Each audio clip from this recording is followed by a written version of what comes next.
Hey, ladies and gentlemen. Today we're doing another fat medical update, and this time we've had some really good progress and some exciting things in the future. And man, we might be getting close. Might be getting close. So fingers crossed. Like I said in my last update, for the both of us, we're both on Cellcept, which is an oral immunosuppressant, and that really helped with our symptoms of agitation. So that was like miraculous because that was extremely brutal. That symptom was just brutal. It seems to have stalled out a little bit, but I'll talk on that in just a moment. I had IVIG covered after like 3 appeals. Nobody really knows how IVIG works specifically. It's mostly studied in B cell mediated autoimmune encephalitis, where the B cells create antibodies or autoantibodies against the brain. And my autoimmune encephalitis is T cell mediated. They're thought to be downstream T cell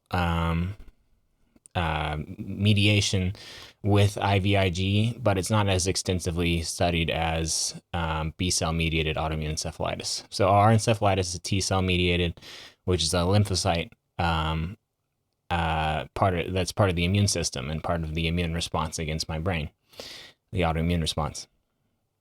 So I'm doing IVIG infusions that's covered for up to a year, and I'm doing that monthly. Adam is not doing IVIG right now for a very specific reason, and we're both pretty stoked about that, which is he is getting on cytoxan. Cytoxan is the largest, most immunosuppressant second-line therapy medication available.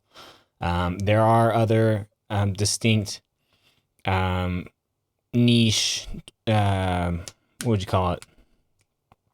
Niche therapies that aren't used very often, that you could possibly call tertiary therapies, but it usually goes, first line therapies are corticosteroids, IVIG, plasmapheresis or plasma exchange, and then it goes rituximab as a second line therapy, and then cytoxan as a second line therapy. And that's basically in like the order that you would escalate therapies.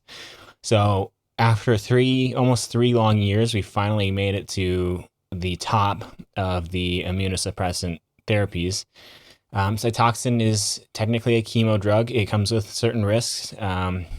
Your hair is going to fall out, probably. It kind of sucks for me because I've been like microneedling for months now, and I've seen some progress for hair. So if it works for Adam, I'll be hopping on Cytoxan and I'll be losing my hair, which is kind of shitty. But it comes with possible secondary risk for cancer of the bladder and cystitis of the bladder. But the toxicity in the bladder can be neutralized or helped by using the oral medication called Mesna. The doctor was mostly concerned about the immunosuppressive effects of Cytoxan because it's extremely immunosuppressive, more than any of the other therapies we've used, which is great for us, but it does pose a risk for infection. She doesn't want to do IVIG at this time, it seems, our doctor, for Adam, because they don't want to confound the two. They don't want to say, hey, Cytoxan's working when actually it's the IVIG that's working. So at the appointment a couple of days ago, that's kind of when we discussed this with our doctor. I got kind of put under the same doctor as Adam now, so we're under the same doctor finally. And Adam did an amazing job, incredible job at expressing exactly how terrible it's been for 3 years, how he's essentially lost his job on YouTube, how he's having to sell his house, and how miserable he is every day, what his future looks like if he doesn't recover. He's not going to be himself ever again. And I really admire Adam for stepping up to the plate there and really advocating for the both of us. I was really impressed by that. And he specifically advocated for Cytoxan, and the doctor was a little hesitant, but Adam kept pushing, and I'm fucking grateful for that because the doctor kind of saw what Adam was saying and had some empathy there, and Adam was just being genuine, and she agreed to do Cytoxan. When it came to my half of the appointment, my brain was so burnt out because we had traveled to Colorado, and we just spent 7 hours like walking around because we had to wait for our appointment. And I was so gassed from listening to them talking the whole day that I was just like, I was basically retarded. Like I couldn't get my words out. I couldn't remember what I was saying, things like that. So my half of the appointment was just kind of a train wreck. And maybe it's good that she saw that because she could see that I was struggling.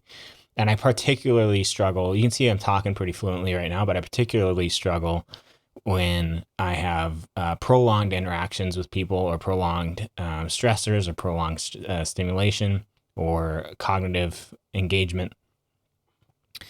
So my half of the appointment was kind of a train wreck, but that doesn't really matter. What really came out of my half of the appointment was I said I didn't want to start cytoxan at the same time as Adam because I didn't want to put us both at risk for secondary cancers or cystitis of the bladder. When we could just have Adam trial it for 3 months and see if he has improvement, and then if he has improvement, then I can hop on cytoxan as well. So they're doing a 3-month trial of cytoxan on Adam to see if he sees improvement, which I highly suspect he will. And if he does, then they'll continue with a full 6 month course of therapy with cytoxan, and I will be joining him on that. In the meantime, I'll be on CellCept and IVIG. I'm also, just as of yesterday, cutting down another notch on my antipsychotic, which every time I do that, it sucks. It's a month-long thing, but the Zyprexa, the antipsychotic I'm on, literally decreases cortical gray matter and IQ. It makes you really slow. So even jumping down just a little bit on my antipsychotic last time, I could feel it was a little bit sharper, a little quicker. And if you see, Adam was going to post a video today, and it was just like he was slurring his speech and he was slow, and it makes you slow and kind of dull and dumb and lazy, and you don't find joy in things. So it sucks to cut on this medication, cut down on it, but it needs to be done, in my opinion.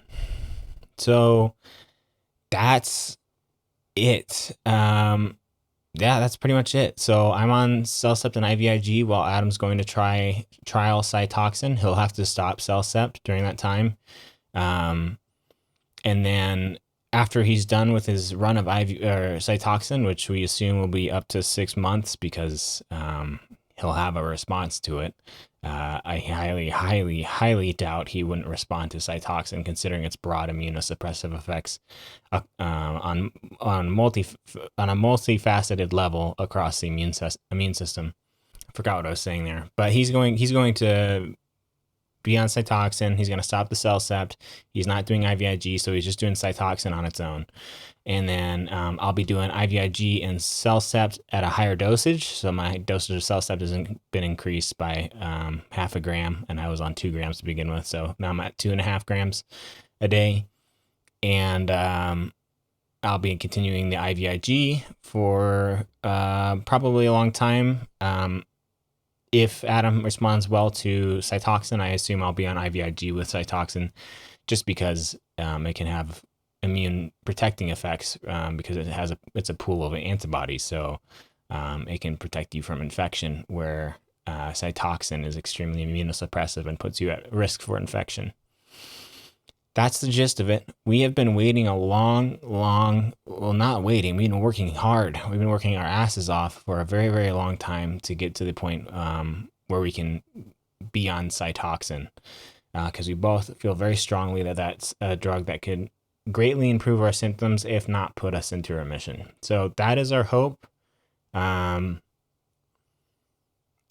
We really hope that's going to be the case. If it's not the case, kind of at a loss. But we're not going to go there right now. We're going to stay positive and just be grateful that we got this therapy covered, and look forward to improvements in the future.